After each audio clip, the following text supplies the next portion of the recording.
Welcome back to education channel. ఒక పరీక్షలో 55% మంది విద్యార్థులు ఉత్తీర్ణులయ్యారు. 180 మంది ఫెయిల్ అయ్యారు. ఆ పరీక్షకు హాజరైన మొత్తం విద్యార్థులు ఎందరు? Answer: total number of students percentage చూస్తే 100%. అందులో ఎంతమంది పాస్ అయినరు? 55% ఉత్తీర్ణులయ్యారు. 100లో 55 పోతే 45 కదా, 45% ఫెయిల్ అయ్యారు.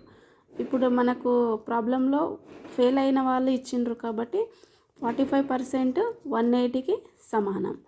మొత్తం విద్యార్థులు ఎంత అన్నప్పుడు 100% ఎంత? 9 5 9 2 00, 5 1 5 4, లేదంటే డైరెక్ట్ 45 1 45 4 కూడా క్యాన్సిల్ చేయొచ్చు.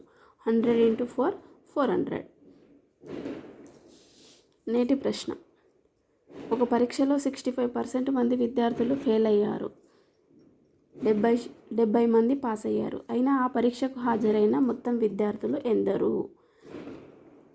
ఈ ప్రాబ్లమ్ని చేసి మీరే ఆన్సరు కామెంట్లో పెట్టండి.